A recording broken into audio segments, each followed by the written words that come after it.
scrutiny like never before, and I'm sure I don't really have to tell many people in this room now. The number of hearings on the Hill about social media and the impact of tech has shot through the roof, really. And in these hearings, members are raising a lot of genuine concerns with the impact of social media on society. However, many of the conversations that we have had, especially with legislators, have largely focused on the impact of new technology on maybe more privileged communities. We saw this happen, especially during the debate over FOSTA, the Allow States and Victims to Fight Online Sex Trafficking Act. This was an amendment to Section 230 of the Communications Decency Act, which is the law that largely enables content moderation online. FOSTA was signed into law about a year and a half ago, and its intent was to help curb sex trafficking, especially in online spaces. But regardless of that intent, we tended to see that we believe we see that the law has harmed the very community it's meant to help, the vulnerable community that is sex workers. Sex workers are more likely to be queer or people of color. And they were concerned during the passage of the law that this law would make it harder for them to work safely. And they should have been concerned. With the passing of FOSTA, many of the online spaces they used to work safely were disappeared and were shut down. But of course, many still needed to earn an income. This left that community scrambling for resources, not knowing how to maintain their livelihoods, pay their rent and pay their bills. And that meant that they had to return to the old ways of doing things. Meg Munoz, who survived sex trafficking herself and went on to open an organization called the OC Umbrella Collective. It helps sex workers and people who have been sex trafficked in Southern California, said this about the passage of FOSTA. It was unlike anything we had ever seen. The immediate impact was swift and honestly terrifying. We watched people literally walk back to their pimps knowing that they had lost any bit of autonomy they had. We watched people wind up homeless overnight. We watched members of our community disappear. Look, I bring this up because it is an example of how important tech policy and tech legislation is, and especially how we need to listen to vulnerable communities when crafting legislation, and how we need to analyze the impact of recent legislation when we are looking forward and what to do next. And that's what I hope to do with our panel here today. So just to introduce our panelists, right here to my right we have KG Bagchi. He is Senior Counsel for Telecom Tech and Media at the Asian Americans Advancing Justice, AAJC, a civil rights organization based here in DC. Within the channels of administrative, legal, and legislative advocacy, he promotes the interests of the Asian American community as it relates to innovation in the tech and telecom sectors. Prior to his work at AAJC, he provided counsel and policy advice for elected members at the local, state, and federal levels. To his right, we have Professor Lateef Mtima, who is a professor of law at Howard University. Professor Mtima is the editor and the contributing author of Intellectual Property, Social Justice, and Entrepreneurship, From Swords to Plowshares, and the co-author of Transnational Intellectual Property Law, and has published numerous scholarly articles in the field of intellectual property law. He is also the founder and director of the Institute for Intellectual Property and Social Justice, an accredited NGO, and member of the World Intellectual Property Organization, which advocates for the recognition and fulfillment of social justice obligations in the application of national and global intellectual property law and policy. Then we have Emma Llanso to his right, director of the Free Expression Project at the Center for Democracy and Technology. This project promotes law and policy that supports user-free expression rights in the United States and around the world, recognizing the crucial role played by internet intermediaries facilitating individuals' expression. She works to preserve strong intermediary liability protections in the US and to advance these key policies around the world.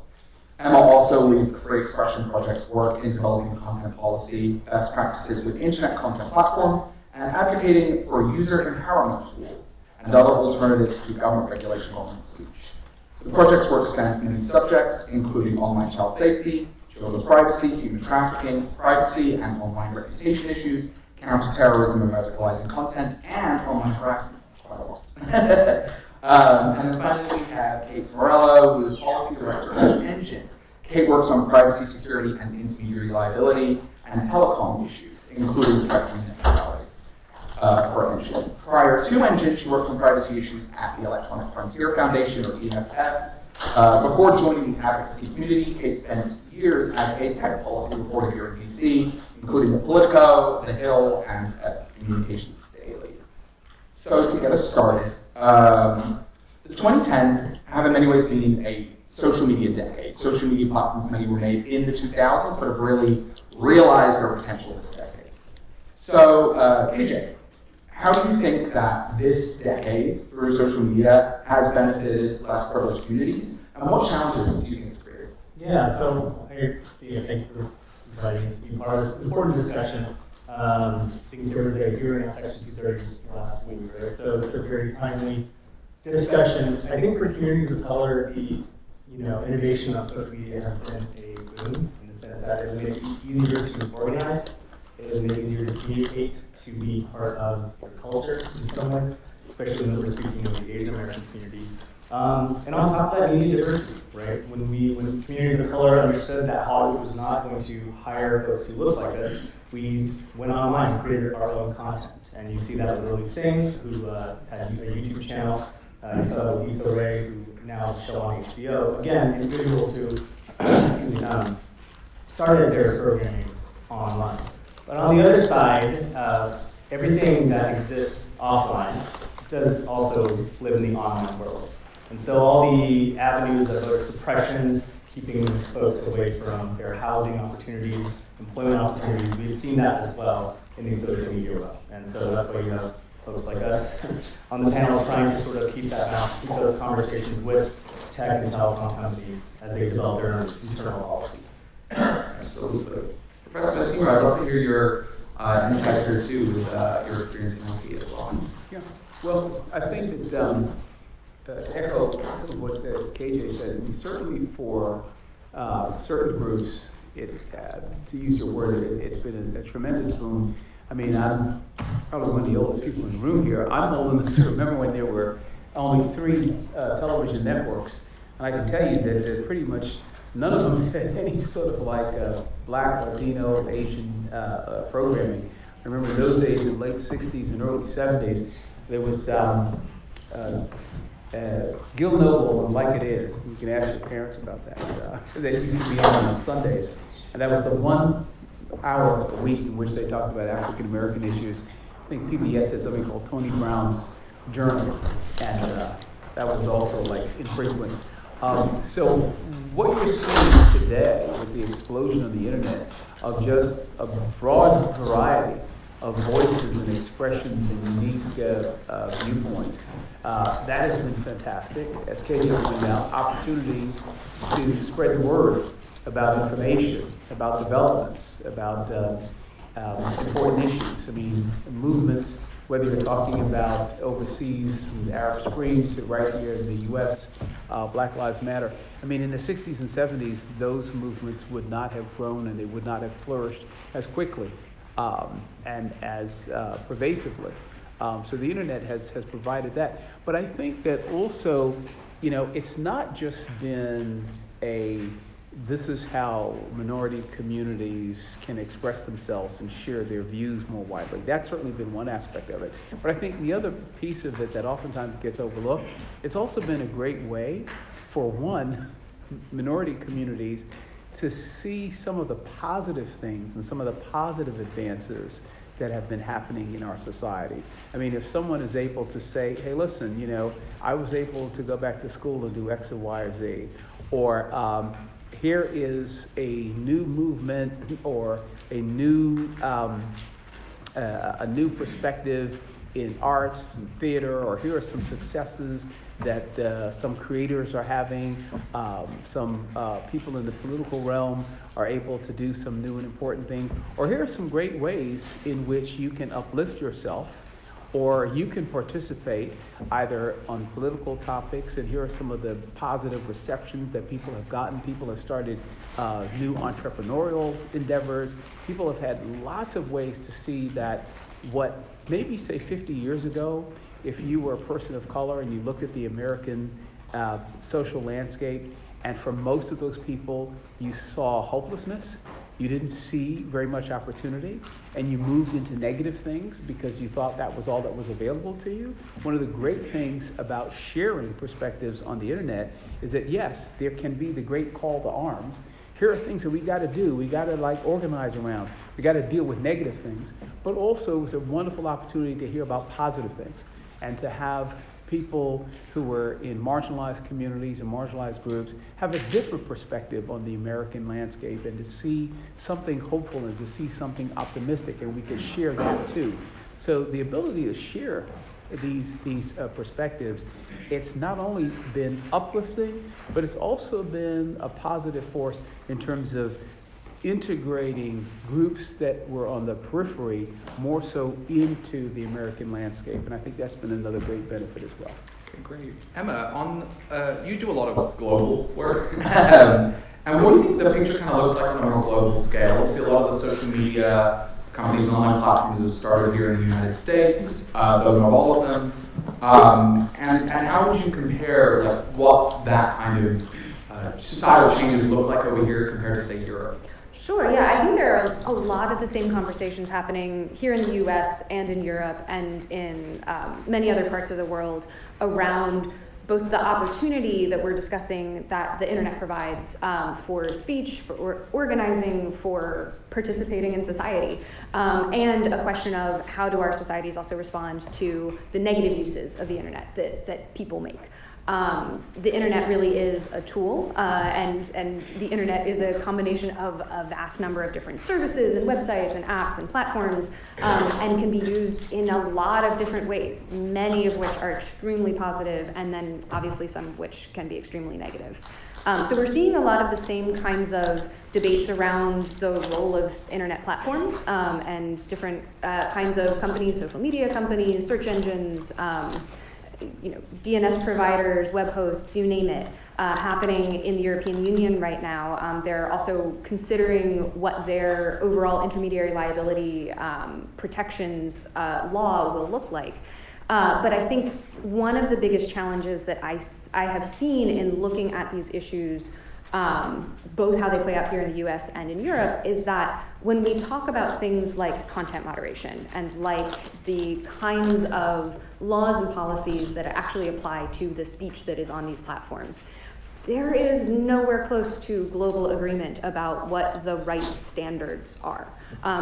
We have international human rights law that sets out strong protections for freedom of opinion and expression, but also talks about things like the obligation of states to restrict hate speech. That's not actually a law that we have here in the United States because of the First Amendment. So even right there, you get into some fundamentally different perspectives on exactly what is the role of government and the law. And then in the midst of all of this, you have online content hosts, social media companies in particular, who are trying to craft policies that apply to a global user base.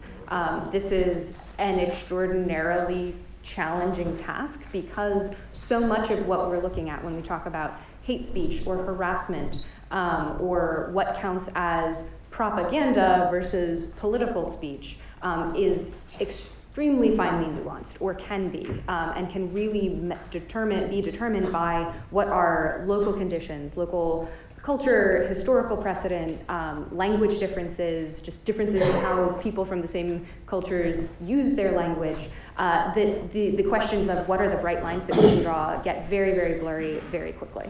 Do you think you can speak a little about the recent case in Germany, and just kind of what happened there, and maybe why that wouldn't happen here? So a recent case in the one about the Green Party, the defamation. Austria. Yeah. Oh, sorry, Austria. So there was a recent case in the highest court in Europe for interpreting kind of matters of European Union law that looked at a case of an Austrian politician, Miss Glowischnig-Pieszczek, I think, who had in Austrian court gotten a defamation claim confirmed by the court against somebody who had posted on Facebook some comments that under Austrian law were illegal defamation. This included calling her in Austrian a lousy traitor, a lousy traitor, a corrupt bumpkin, and calling her party a fascist party.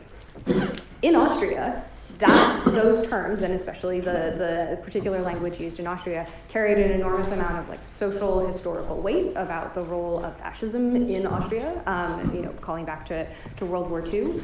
And as far as Austrian law was concerned, those were illegal statements to say. The Austrian court also wanted to see not only this speech restricted within the bounds of Austria, but for the entire world.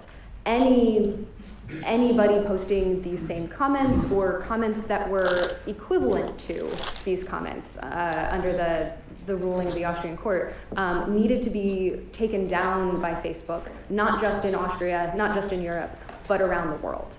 I think it's a really good example of how, with all respect to the laws of Austria and how defamation has played out in that country, the idea that it could be illegal to call a political party a fascist party, to my ears here in the US is really hard to wrap my head around, because I think all of our political parties routinely call each other fascist like every week. And it's just a good marker of how genuinely different the kind of the visceral response to speech, even very heated rhetoric, even something that is illegal in one country can be enormously different in another country. Hey, your organization, Engine, advocates for startups here in DC. And can you kind of describe, obviously I think the tech community is often shown to be wider than perhaps they should be and less diverse. But often, as we've heard, regardless, the products that they have given society have been a benefit to many minorities in many ways. So can you talk a little bit about the interaction between these two communities? Yeah, absolutely. And I think kind of like one of the purposes of that question, and something that we often see on the Hill when we talk about the internet, is like the internet is free companies, and it's not. Believe it or not, just Google, Facebook, and Twitter. The internet actually has a lot to offer outside of those three companies, and we work with a lot of the companies that offer services that sometimes compete directly with those three companies. So, like, if you want to, get information out about an event, like this one, you might use Eventbrite. They're outside the reach of those three companies, but they're still very much protected by the same legal framework that those companies use here in the U.S. But even, other things like finding a roommate on Craigslist or selling something you made on Etsy. These are all platforms that exist and are used by users every day around the world that rely on the same kind of framework that the big companies do. So I just want to stress that when we talk about the internet, for Engine, we're not just talking about the big players, we're talking about everyone. And I think you're right that the tech industry is largely white, largely male. That's a problem they're always kind of confronted with and should be confronted with more. But their users are incredibly diverse, and startups specifically have a lot of success reaching out to those underrepresented, often overlooked communities who can find platforms to communicate with and connect with each other in ways that maybe the big platforms don't offer. And so we see a lot of startups who really value user loyalty, right? Because they need a strong user base to continue existing. We see those platforms especially going out of their way to protect users, going out of their way to provide services that, whether it's Tumblr, for instance, has a lot of users who suffer from eating disorders, and they go out of their way to protect that community and connect with each other and help share resources to overcome eating disorders. And that's something that like a big platform might not be incentivized to do, but Tumblr really cares about their user base. So there's kind of these built-in incentives to protect your users, create communities that users feel safe in and can benefit from. And tech does that across the board, but especially for startups, that's a huge reason to exist. And as a general question, feel free to carry on if you want, or anyone else jump in. How do we feel in the context of today's panel? We're talking about vulnerable communities. And as I say, I was maybe slightly scathing in my opening remarks, but how do we feel that the current discussions on the Hill about content moderation and social media are lacking? What kind of issues do we think they're missing out on? I mean, I'm happy to kind of continue on the startup thread. I think they're entirely lacking in the startup perspective.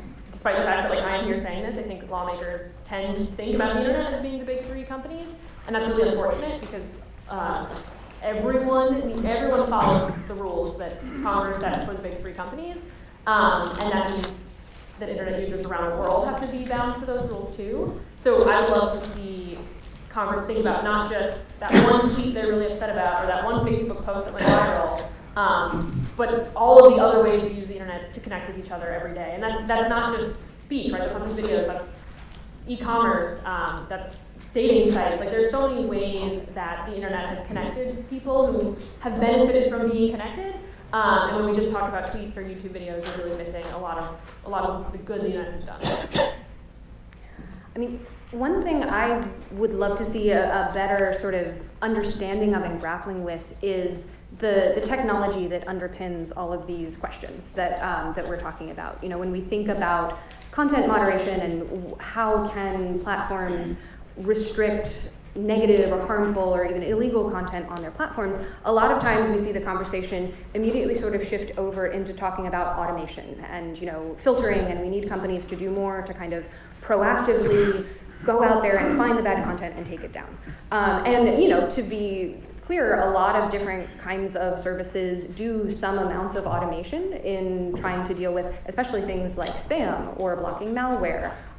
There's, you know, been a long-standing effort across the industry around trying to keep images of previously identified child abuse material off of their services.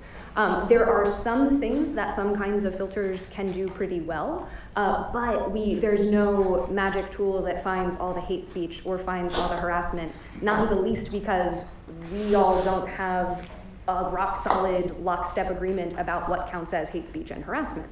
And when you start increasing the amount of filtering and automated content moderation on these platforms, you bring in the inherent error rate that these tools have. They are going to have false negatives where they don't catch things that they should have or that they were designed to catch. They will have false positives where they consider some kinds of speech to be against the rule when in fact it wasn't a harassing statement, it was just a group or a community who uses, you know, more colorful language than what the machine learning tool was trained on.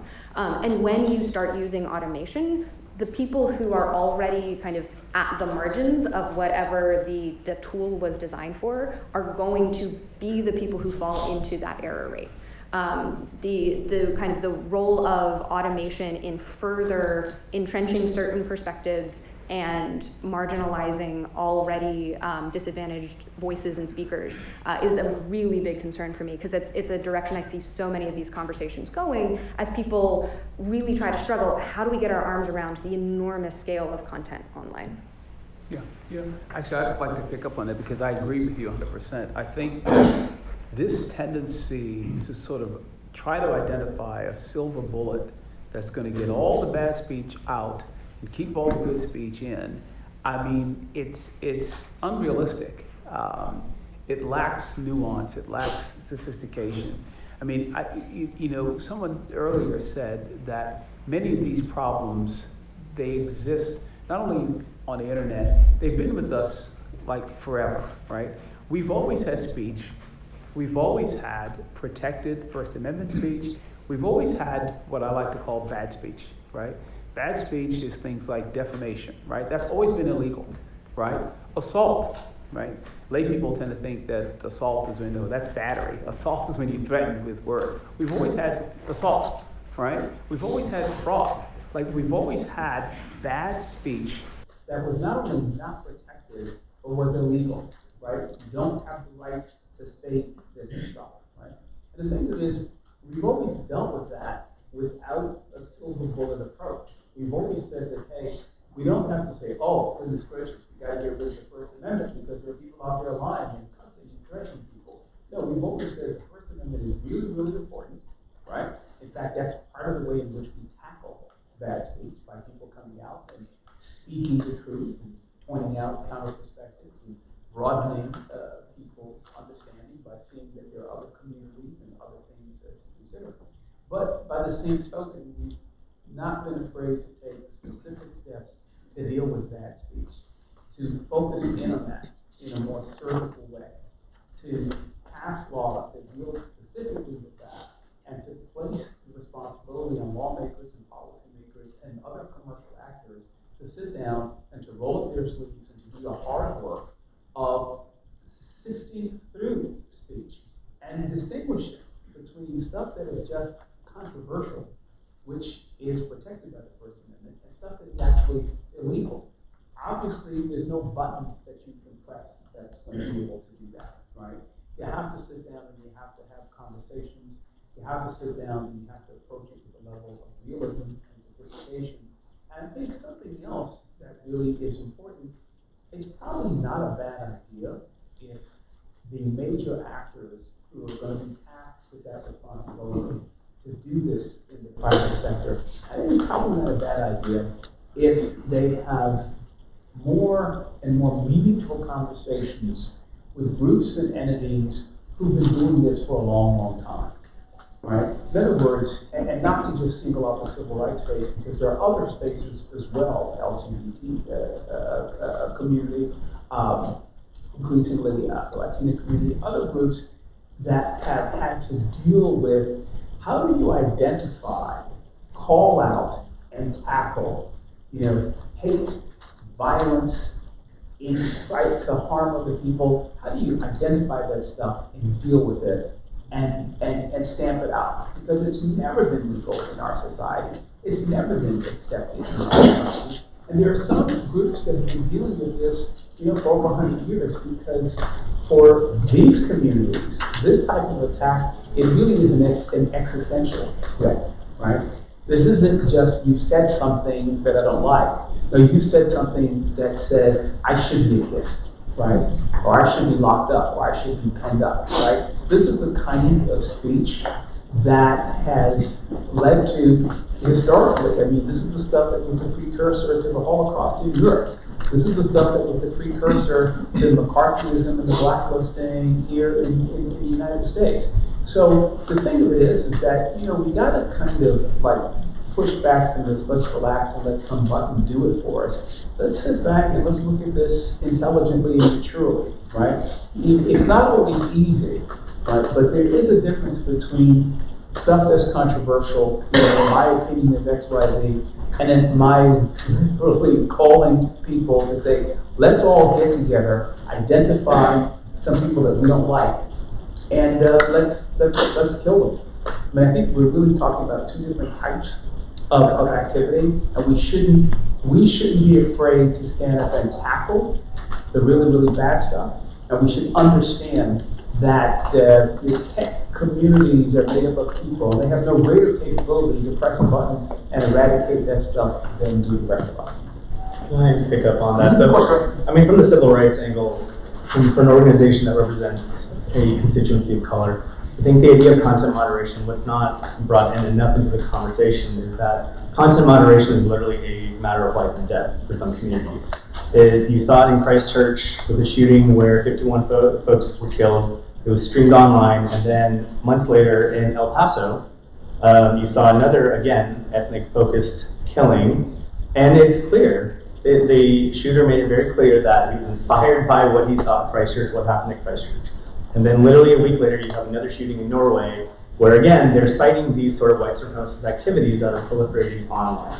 And so I think it is very important to have the freedom of expression, the constitutional argument, and focus on the legal principles of it and the statutory arguments.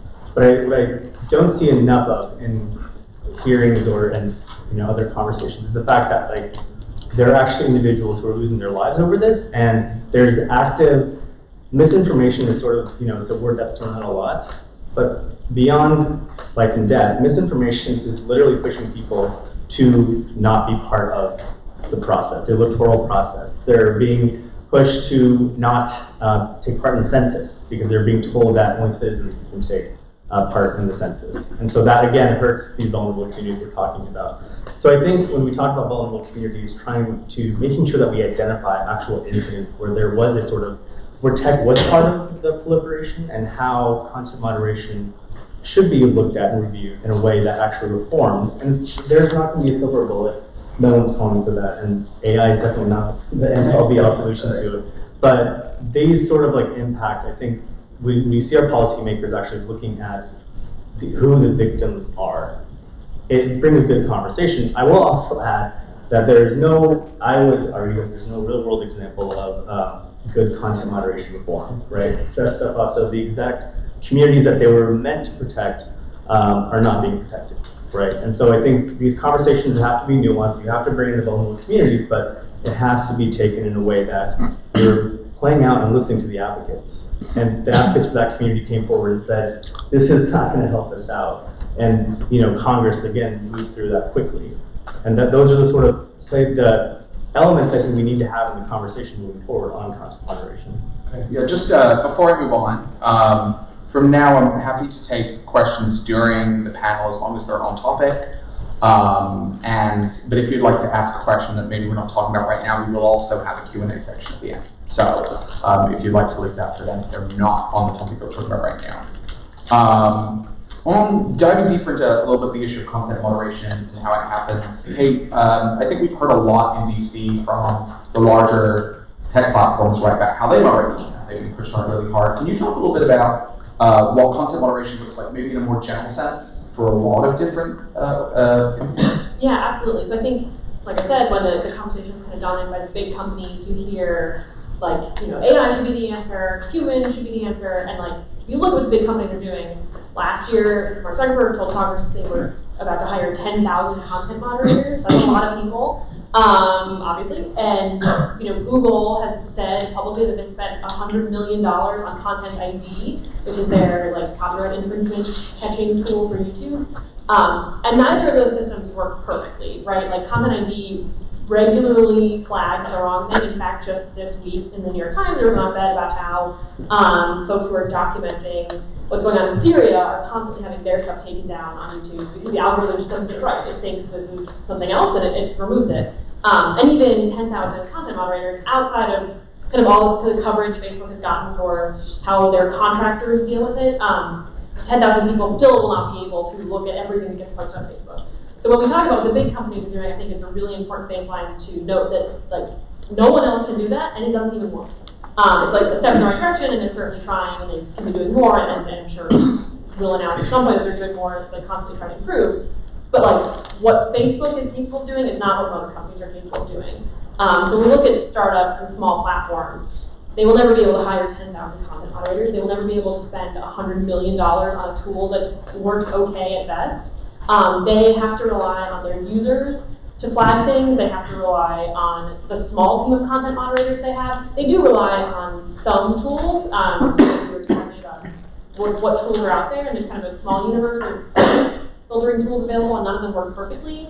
So they kind of have to cobble together what they can with their relatively small resources, and it's never going to catch everything, and it's never going to not catch the wrong stuff by accident, which, like I said, will impact certain communities more than others.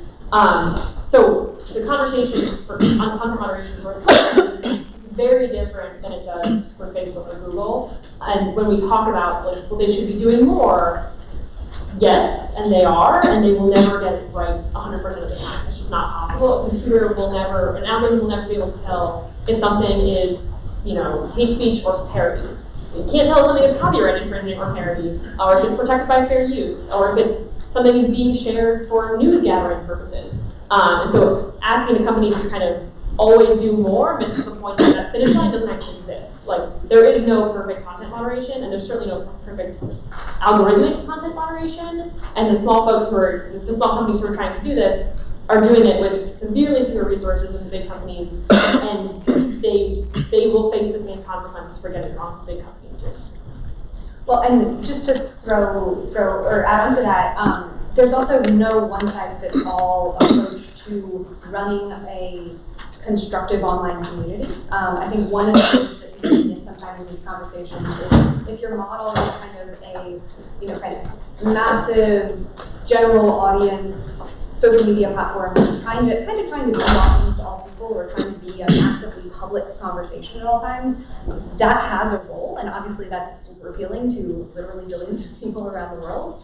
But there's also a lot of other ways that you can use online platforms to create communities, many of which have very strict rules or are not public, they're private, they're much more heavily moderated. We've done research on sort of the different components that make up a content moderation system, and it includes what are your rules and policies, but also who's enforcing them, who's applying them. Are they community-involved moderators, people who are part of the discussion community much smaller than billions of people, probably closer to thousands or tens of thousands, who understand the norms and the culture of that particular community, and then can make these kind of nuanced decisions about this counts as harassing or unproductive commentary for this group in this moment. It's not some of the most effective kind of techniques for creating really constructive communities online aren't like radically scalable. And I think that's one of the tensions that we're facing too, of what is the scale of managing the problem that we're talking about. But I think I wanted to come back to KJ's really, really important points. There's how do you moderate a community, a mailing list, a forum, or whatever, so that like the people there are having a good experience and enjoying what they're doing and having a kind of productive time. And there's a lot of interesting research there, and it's not one size fits all. And then there's the question of what is the role of the content host in identifying and responding to incredibly dangerous, whether it's like targeted harassment or display of propaganda that might incite copycats. That's where I want to see the platforms focus their time and attention, because those are those are the kinds of bad speech that have massive societal impacts. If we start chilling people from participating in the census, that has political ramifications for probably decades in this country, let alone the impact on those communities' civil rights and civil liberties. So I think part of the conversation around content moderation also has to be, what are the things that we can empower users to do to create and shape and form their own communities and manage some of these extremely nuanced kind of questions sort of for themselves and amongst themselves, because there's no top-down answer to those questions that is going to be satisfying to everybody. And on the other hand, there are some really serious issues that, platform resources, company resources, that's where I want to see them prioritizing things. KJ, you brought up, and I know I did in my opening remarks, you also brought up FOSTA and maybe a couple of concerns you have with the law. I kind of wanted to push you on why you don't think, why do you think FOSTA failed? Well, I think they've established a knowledge standard, right, which now has, in the real world, has ramifications. So you have platforms that are either. Can you go through what the knowledge standard means, just knowing that there is actually sex trafficking activity happening on your platform. So you either have platforms that are going over aggressively and taking down all content or shutting down pages entirely, or you have platforms that are essentially sitting on their hands and not doing anything. And so that's, using that as just one, that's been the most recent attempt at reforming the statutes in terms of content moderation. But beyond statutes, even when we've seen companies try to react and play in the content moderation world, you still see that there are unintended consequences on communities of color. And so after the 2016 election, Facebook realized, okay, we're gonna have a more rigorous process for political ads. We want to make sure we're gonna send you a postcard to verify that you're actually an individual. Well, communities of color that are nonprofit organizations, like 4 or 5 people, 2 people who are trying to organize a protest somewhere, who would use Facebook as an organizing tool, well, they fell by the wayside, right? Their ads, their organizing attempts using the platform were shot down. You look at this recent, again, attempt to say, by Facebook, and I'm going to pick on them since they were here on the Hill yesterday, and they are part of a civil rights audit, so these are all documented issues. They said that we're not going to vet political speech. And again, that is entirely going to affect communities of color with misinformation, hateful rhetoric, which we're seeing from top down in elected office. And so that's why when you look at content moderation, I don't think it's purely a statutory sample. I think you also have to talk to the platforms and figure out how they need to look at their internal policies and making sure that they're taking a reasonable standard of care. But the third prong of that is also our culture, which I don't know what the solution to that is, but the fact is a lot of the culture, in terms of proliferating white supremacy, in terms of, you look at international standards of caste-based speech, right? How is a platform going to attack that? How are the laws going to attack that? And so I would love to see, and this is a very touchy-feely solution, but I would love to see content or platforms actually start investing in some of those types of dialogues with communities of color, and certain in terms of educating, the broad masses, whether it starts at high school, middle school, whatever it is, You see this in our culture when it comes to exposing young folks to law enforcement, to firefighters, learning how to use 911 right early on. I know it's not a tested, or it can't be sort of quantified what the impact would be, but content moderation is 3 prongs, and we can harp on the platforms to look at their policies. And again, it won't be a one-size-fits-all issue. You can look at the statutes, but ultimately we have to also look at the cultural issues as well. President Mtima, what concerns do you have about the current debate and kind of the solutions that some people have come up to say solve hate speech online or anything like that? Yeah.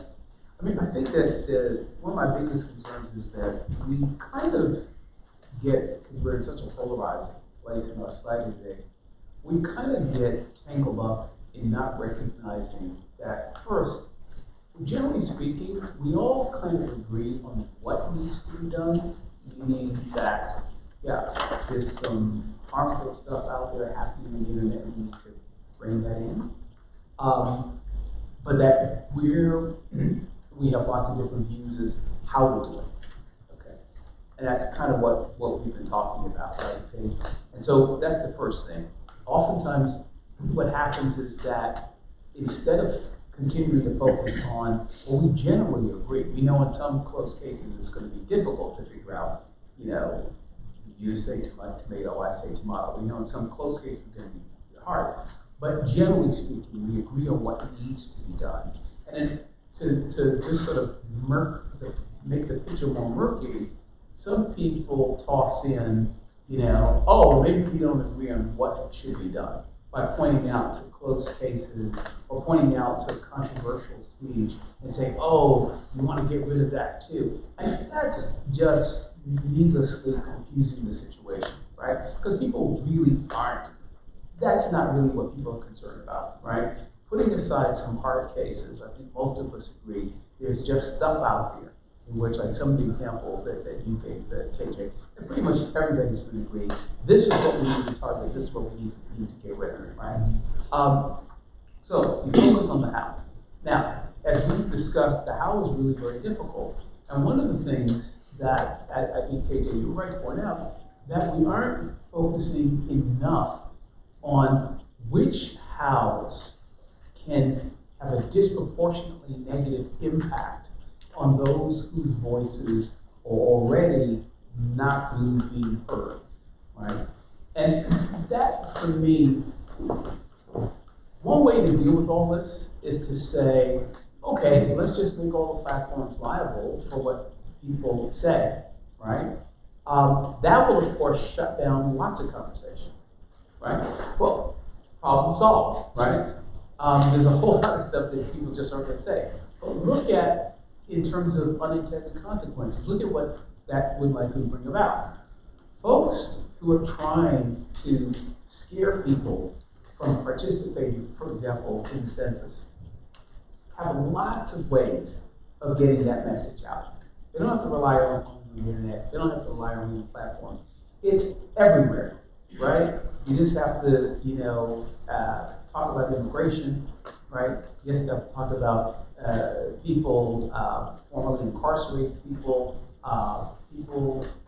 poor people, all kinds of ways in which you can get people scared about the census, right?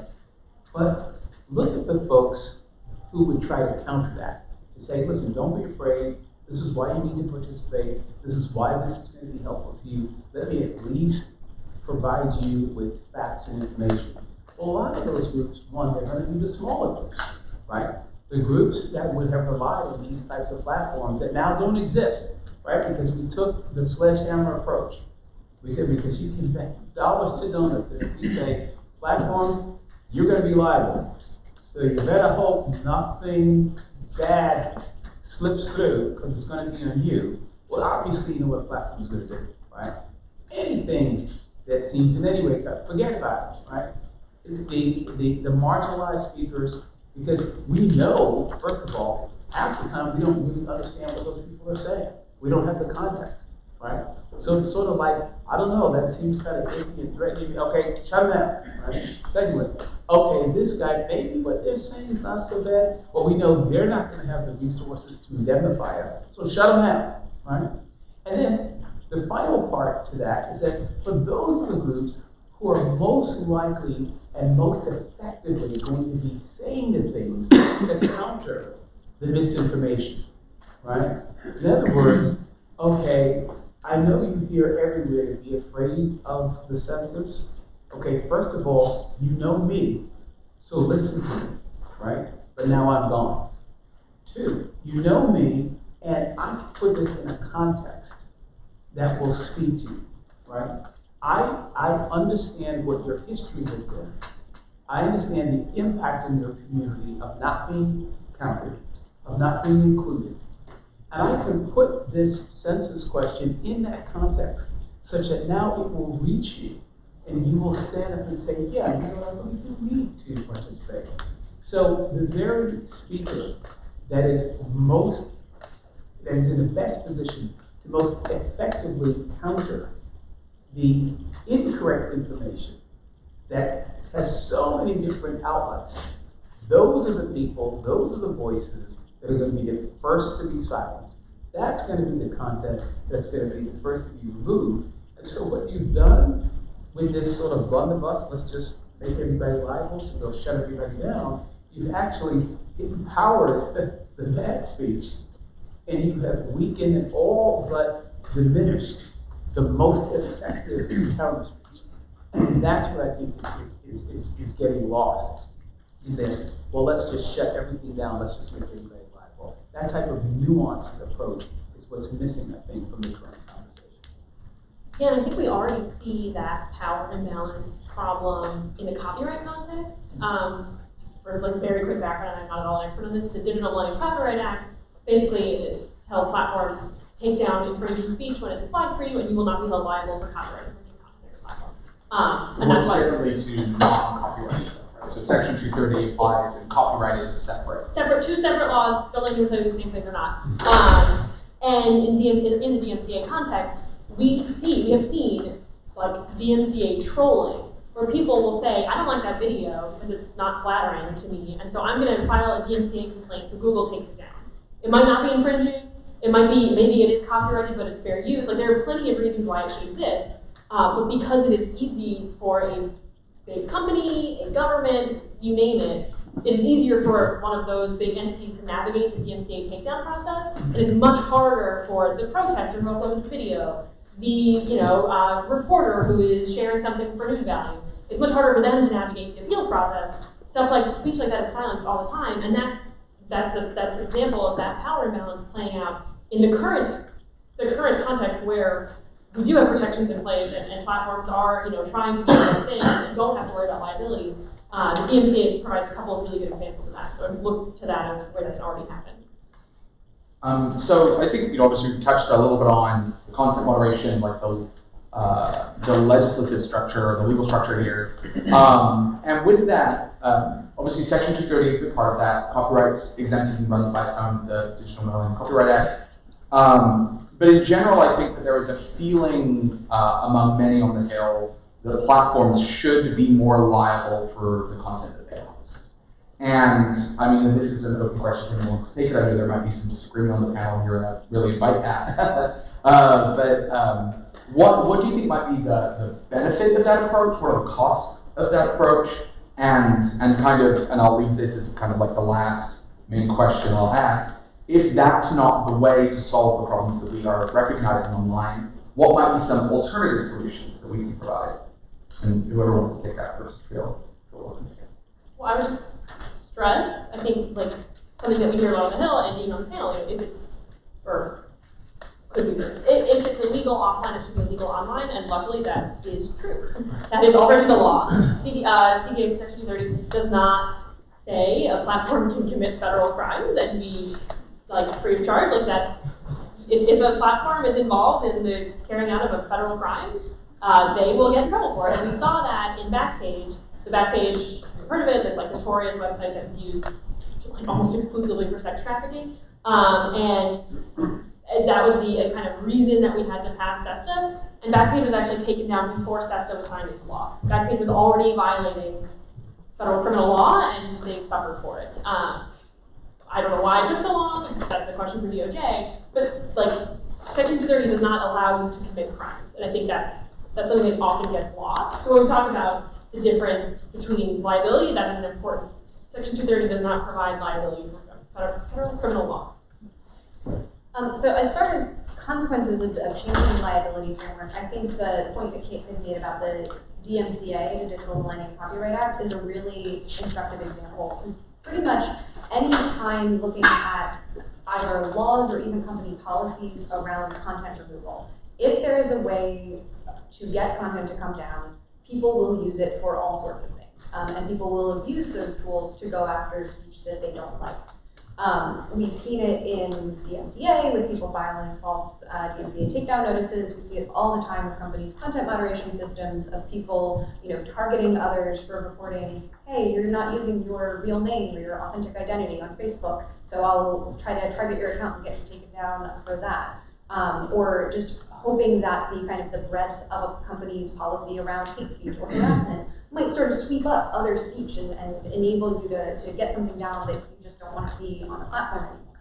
If we built into the law the ability to essentially do notice and takedown, but for other kinds of illegal speech for internet companies, I think we would see a lot of that same kind of abuse of that system. If you assert to a company, this is illegal, pretty much any incentive that they have is to just take that down immediately and not fight a court case about it, not take on that risk that what they have just been notified about. This is the knowledge standard that KJ was talking about in Santa Costa all over again. If you put a company on notice that, or if you create liability for them because they have knowledge of content, all of the incentives either stack up to taking that content down immediately upon notice so that you don't end up in a court battle, or trying to avoid any knowledge of the content at all. And then you have completely unmoderated platforms. You have companies who don't want to try to engage in that evaluation of content. And that's also going to lead to much worse circumstances for many users, because you start really defanging any company policies around hate speech or harassment or content that might be marginal or in a gray area, not clearly against the law, but still really not conducive to a positive experience on the platform. And then finally, I think one of the big tensions here too in a lot of the conversations in Congress is, are we actually talking about illegal speech, illegal content, which might be something you could address under statute? Or are we talking about a lot of other kinds of speech that fall in the bad but not illegal speech category, where Congress is actually very significantly constrained in what they can do. The First Amendment is a very high bar to congressional action and would not actually allow us to have a statutory framework that required companies to police harmful but not illegal speech, or concerning or problematic or any. If it's not illegal, we cannot actually by law require companies to take it down. So that's just another kind of key feature of all of this. And makes it really difficult in areas like disinformation, where it might be a false statement, and if it's not fraudulent or otherwise falling into an existing legal prohibition, it's protected speech, and the legal compulsion there is really hard to come up. If I could just echo Emma's first point and add that it's the incentive to take something down has been flagged for you, and you think you're going to be held liable if you don't. It's even worse for a small platform that doesn't have both the team to research to see if it actually needs to be taken down, but also the legal resources to fight it in court. We did a report last year that the cost to get a lawsuit dismissed over a user's speech can be up to $80,000. Just to get a meritless lawsuit dismissed can cost $80,000. The average startup launch is $75,000. So one of those lawsuits can bankrupt you. So if you think that something needs to be taken down and you're not even sure, you'll do it immediately and silence that user's speech, because you cannot possibly afford to invest in every complaint and research it to see if it does in fact need to be taken down. But also you definitely can't afford to go to court over every complaint. I think a lot of the time during this discussion, when we hear but what about their free speech? It's mainly made by the right? It's made by people who are often looking to maybe espouse those viewpoints that maybe we don't want to see online, or who are certainly more comfortable with those viewpoints.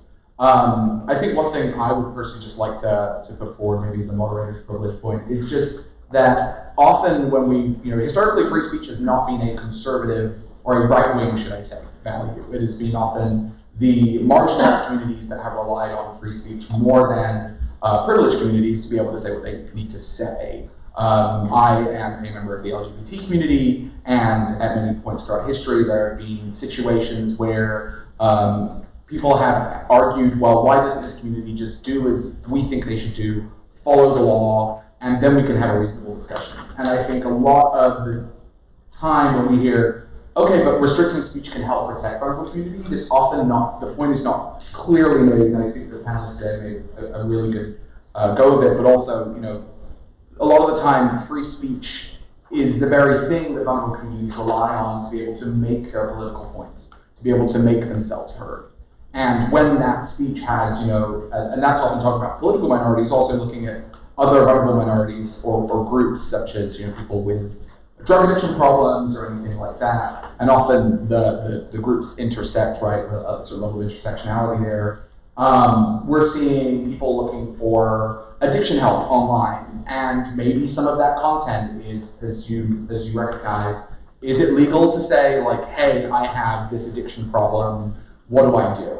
Like if you're a small startup looking to just basically sustain your business, what are you meant to do when someone says, hey, we're looking at suing you because you host a forum on drug use, and there are people saying this is how you can find deals?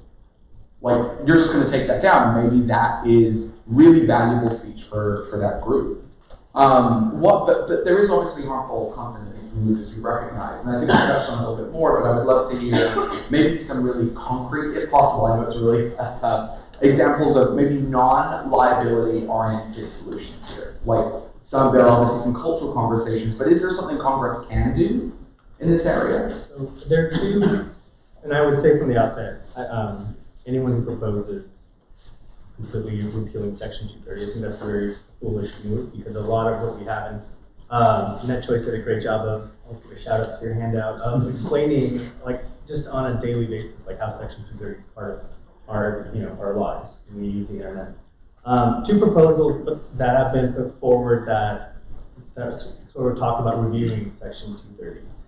One is by Professor Daniel Citrone, who testified last week at the hearing, talks about establishing a reasonable standard of care for platforms. And so the idea being that whether you're Facebook or a smaller startup, if you can show that you've taken reasonable steps, whatever that is, to actually take down the content that is harmful, that can be used as a defense to actually use the shield. And that's the point, right? Section 230 is a shield. In lawsuits, it's usually brought up at the motion to dismiss stage. And so courts have usually looked to it and said, all right, like, because of this checks our list of where Section 230 works, we're going to kick this case out.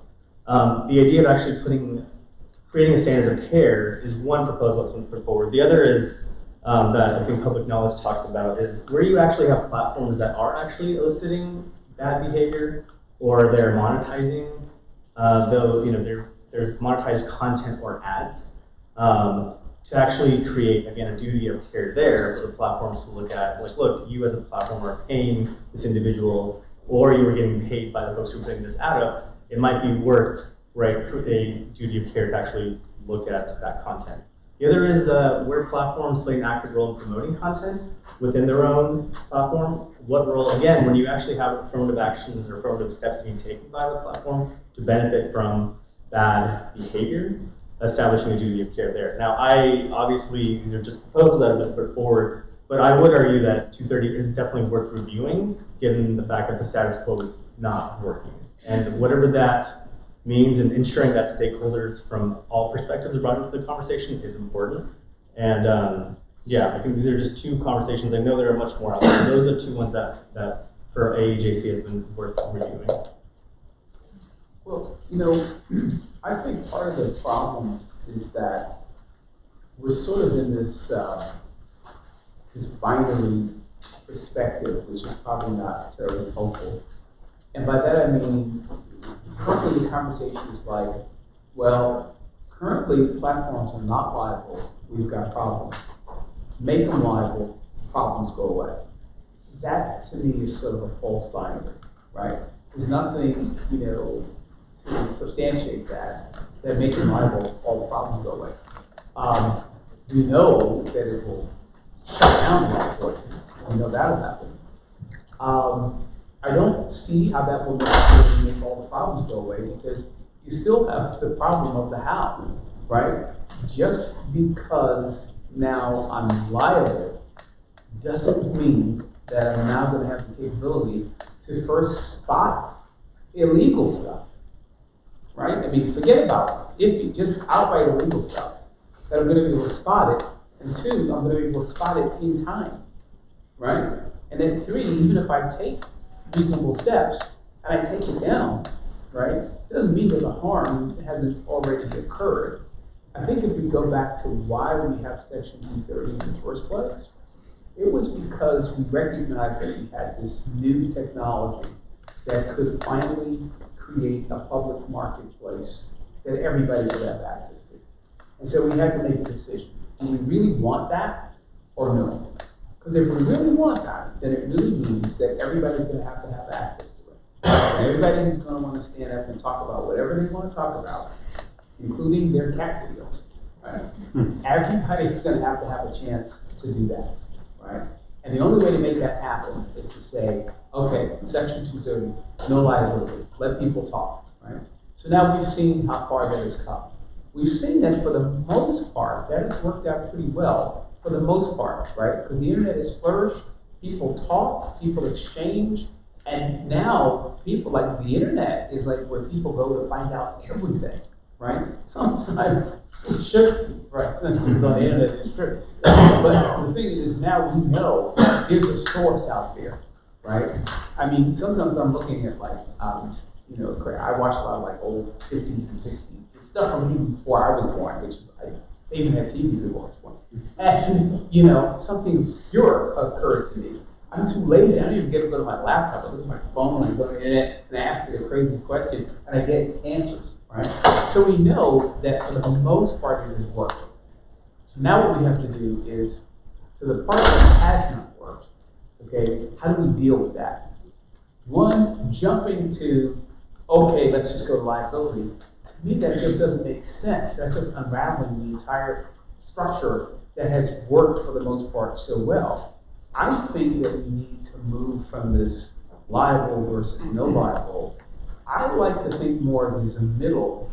How do we get, and I think you were saying this to a certain extent, how do we get platforms to just simply be more responsible, right? Responsible doesn't necessarily lead to liability, right? And I think that some of what we've been talking about is that, okay, so given the limitations, given the fact that you can't just press a button, okay, what can platforms do to start being even more responsible, such that perhaps we can get to a place that we will find that for most platform actors, it doesn't have to come down to the issue of liability versus no liability. And I think that some of what you were saying about, well, let's engage with these communities. Let's start refining our capabilities to distinguish between that speech and stuff that's just controversial. Let's start engaging with those entities and organizations who've been dealing with this stuff for like the last couple of centuries and see if we can improve our recognition technology, which is, as you guys are saying, let's not rely on a button, okay? Let's start looking carefully at what people are saying, what people are doing. Let's see if we can start to put some measures in place, understanding that it will never be perfect. The only way for it to be perfect is to say we're not going to have a free and open marketplace. That everybody, you got to pass through the check before your speech gets out there. That's the only way that we can get close to perfect. Because even then, you're not going to get to perfect, right? Even then, some people are going to say stuff, and whoever's at the door is going to get it wrong, right? And I don't know. I just think I look at the benefits that the internet has provided in terms of speech and education and empowerment and how it's affected people not only in this country but all across the world. I just don't see that unraveling it and saying that from this day forward, nobody gets to say what they're going to say unless one of two things. You pass the check, or B, you have enough money that the guy at the check door doesn't have to worry about the liability, right? It's like, I know if you get by and you say something bad and I'm gonna be able to look, you can identify, right? Then that means we go right back to where we were before. 3 big networks, and that's it. And nobody else you get to hear from. If you guys want to add that. Yeah, just real quickly, because I'd love to hear questions from the audience too. So CDT has been working for years on the question of what would more responsible action from companies look like? And not surprisingly, it looks a lot like due process protection for how they enforce their rules and transparency. I think one of the most challenging thing about the conversations that we're having today is still how little information most of us know about how content moderation and responding to legal orders from around the world and all of that actually plays out on these platforms. To a lot of the tech companies' credits, they do regular reporting around the government demands that they get in all of the countries where they operate about demands for censorship and access to user data. That's been a really important development over the past 7 or 8 years in the tech industry to give people, not just here in the US, but around the world, a better sense of what are governments doing as far as trying to identify people who is behind this post, or enforce the law and say this post has to come down because it violates maybe our defamation law, maybe Turkey's law about defaming the head of Turkey. So there's some kinds of transparency reporting that are pretty well established, but there's a lot more both in the kind of the sense of numbers, like what is the scale of content moderation on platforms large and small, but also qualitative examples, like what are the hard cases, what are the easy cases, how many of the easy cases versus the hard cases are out there, but also for us to just get a better sense of what are the kinds of calls that a platform doing content moderation is being asked to make every single day. That I think would much better inform our debates about whether we want to then give them the legal obligation to make those calls on behalf of everybody, or I suspect it might lead us all to think, I would make some of those calls differently, and I don't know that I want to underscore or entrench in law the responsibility of one company to decide this is true, this is false, or this is acceptable political speech, and this verges too close to harassment. So I think there's a lot more that we can see from companies on transparency, and also in making it just much more clear and consistent to users what is happening to their content, or what is happening to when they report content, when they flag it and they say there's a problem here. And also, because all of these systems are faulty and are going to lead to negative consequences either way, we need better focus on appeals and what happens after the action is taken. The content comes down, the account gets shut down. If that was incorrect, either as a matter of law or as a matter of the company enforcing their own policies, what's the process for remedying that?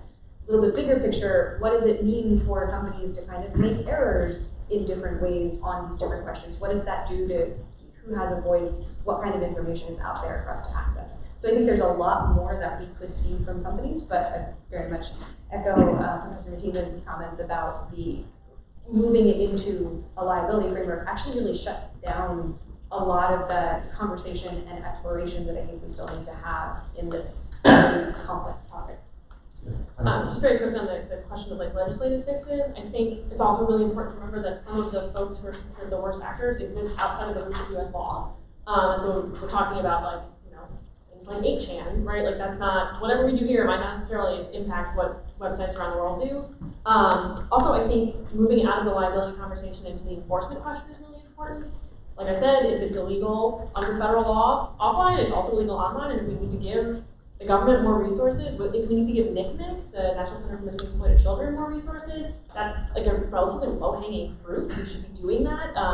New York Times had that big story on all of the reasons it's so hard to go after child exploitation in the age of the internet. And one of the things that really stuck out to me was NCMEC's computers are from the 1990s. That's insane. Why don't we give them better computers if that's what they need? If it's a technological question, we have the means to provide NCMEC with the tools they need, especially under the legal framework they already have. So if it's better resources for law enforcement, better resources for NCMEC or groups like NCMEC, I think that's relatively low-hanging fruit, and that's something that could actually make change in the near term. Yeah, so turning to any questions people in the audience might have. I know we're running not too close to time, but we have some time for some if there are any. So I know a lot of you touched on like, access of underserved and minority groups to these social platforms, as well as kind of behind the scenes and the way that companies are hiring certain processes. So I was curious if you believe that it's kind of like a mix or more on one end than the other when it comes to the responsibility. Is it more towards like the company's responsibility to include these minority groups in both hiring as well as platforms? Or is it more kind of like the societal systemic issues of access to technology, more rural and underserved? So, I mean, part of civil society engagement on these issues of tech and telecom is to actually work with the companies directly. And I wanted to sort of piggyback on the last thing that was said about fixing some of these issues, right? Statutory fixes have unintended consequences. And so for AAJC, of course, there's a statutory avenue, but the big thing for us is also engaging companies. And so that includes issues on diversity and hiring of diversity at the top. And I you know, in terms of who has more responsibility, I don't know if I can answer that, but I would argue that platforms, especially the larger ones that have the resources to bring folks on, definitely have responsibility to ensure that diverse perspectives are being brought to play.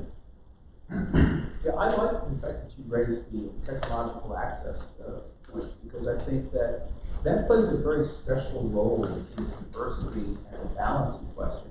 Because, you know, there's a lot of deficiency in the diversity space that is not just about race, right? I mean, there are perspectives and people in the regions of this country, rural communities, that don't have the same access.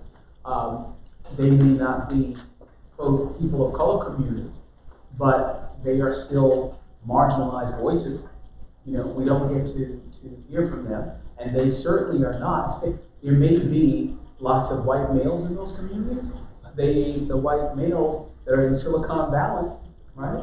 And so we need to hear from those voices as well. And I think that if you ramped up the access part of it, that's another way to impact the diversity aspect of it. And when you bring those views in, and those typically unheard from sectors, I think that will also improve the situation. But I do think that a greater part of the responsibility initially, I'm comfortable with placing that on the shoulders of the companies. They have, let's face it, they've got the resources, right? They're benefiting from the human capital of our society. And I don't think it's, you know, unfair to say that this society, these people, are what helped make you what you are. And so be a good citizen and do a little bit more to make certain that everybody has access and everybody can participate. And you know, when you run out of money, they'll pick up the fight. I don't think you're gonna run out of money for play. Just quickly to say, I think it's both. I think it's incumbent on any tech company, large or small, to be thinking about who is its user base, who is it trying to serve, and is that user base reflected in its company? And if it's not, that's a problem that they need to fix. You know, it's true for tech companies, it's true for non-tech companies too.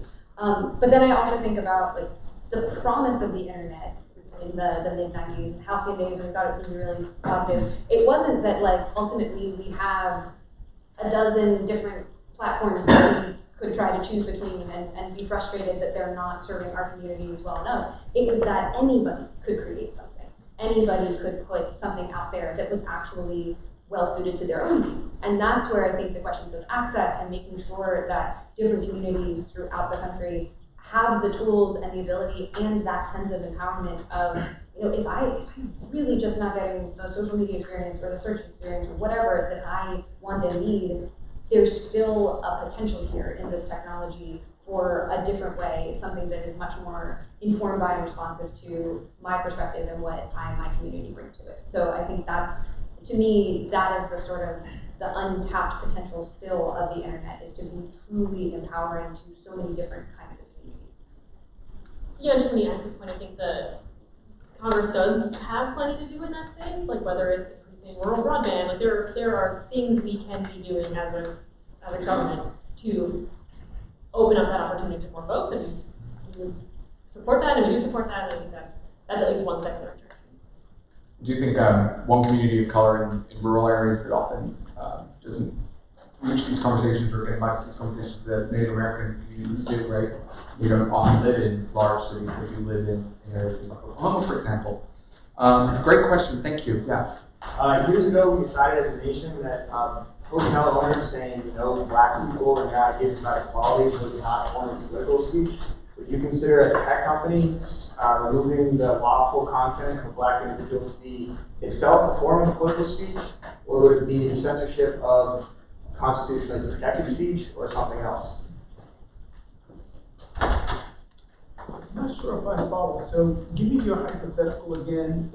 In other words, the hotel that says, well, just because you're black, you can't come in, you decided that that is illegal, right? I mean, that's the first part of what you're saying. So then what's the second part? So the idea that a tech company can decide on their own standard based on the objectionable inclusion in the CA 230, they can make their standard up and they can just censor people for whatever they consider to be objectionable. Would you consider that to be the tech company exercising political speech, or would you consider that to be censorship of constitutionally protected speech?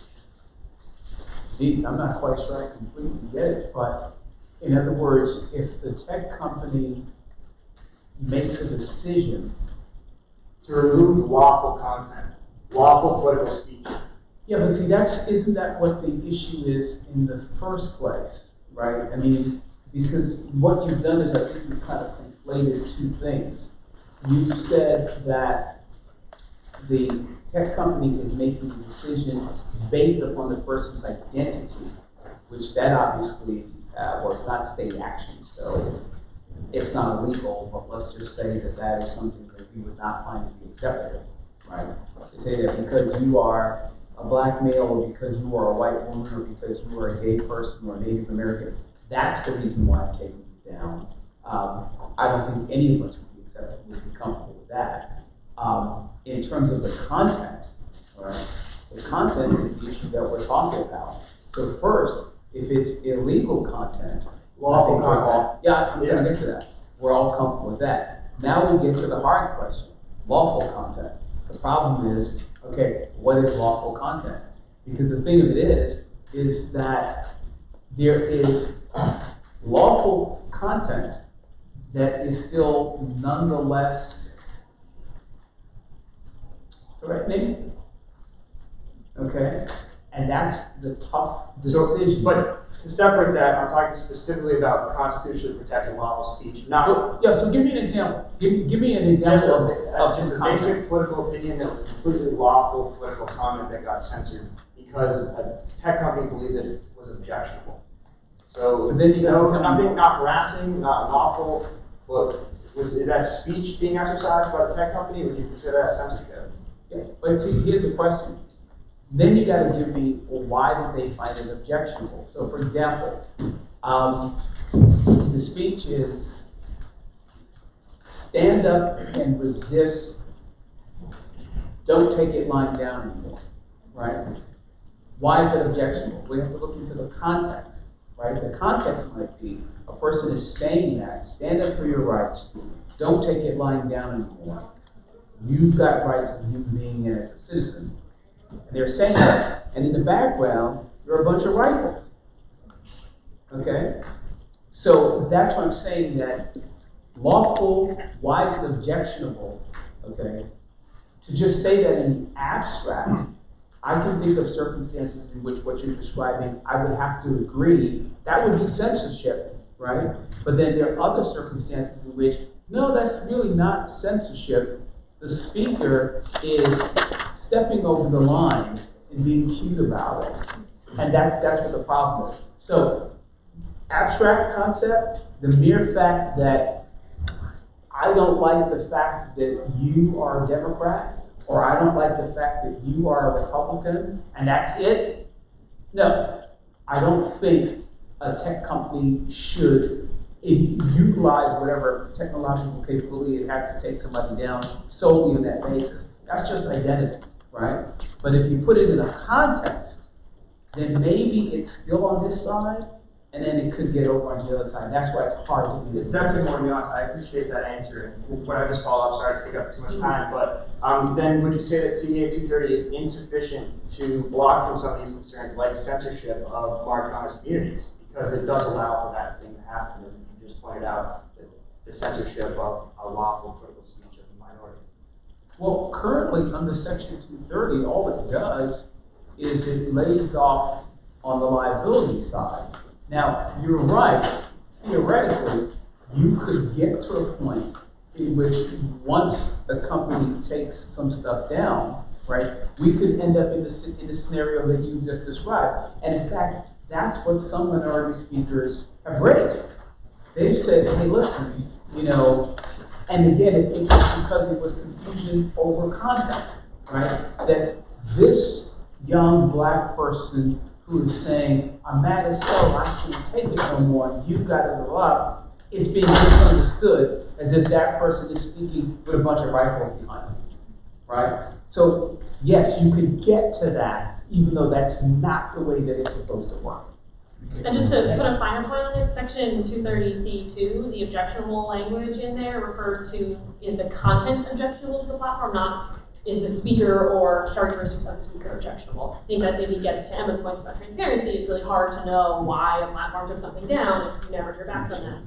And could lead to fears about being taken down because the platform decided it didn't want the speaker to have the opportunity to speak. But the legal protections are if the content is objectionable. Well, and just another point of clarification, right? There's nothing in Section 230 that compels any content host to host anybody's content, which I think kind of gets to what you're asking is like, should there be? I think that the idea of a kind of a must-carry obligation for content hosts would raise a lot more legal problems than it would solve, because it would also, the only way I think Congress could compel a content host to host content was around trying to draw exactly these difficult lines around lawful and unlawful speech, and it would be you have to host all of the content that is lawful. And again, that gets right into the questions of, well, maybe that's not the kind of platform that I want to host. It is sort of an editorial decision of, do I want to be a forum focused on politics and take down all the cooking recipes? We're totally in the realm of lawful content there. I take your point about seeing ideological bias play out in, there are absolutely platforms out there that are explicitly, this is a site for progressive views only, this is a site for conservative views only. That's something I think platforms should be transparent about, but I think in, by and large, trying to create an obligation for hosts to host all content is going to make most websites much less enjoyable to use, not the least because the vast majority of pornography is lawful, constitutionally protected speech, and if we lose the ability to moderate that out of, services that aren't about porn specifically, most services will become much less usable or at least much less accessible at work. Thank you for your question. We don't have enough time for questions to the panel now, but I do believe a couple will be able to stand. And I will be here, and Carl, who is VP and Network Speaker as well, to talk about these issues too. Thank you everyone so much for coming today. This has been a really interesting discussion, and I think it's great to hear some voices we've not heard before.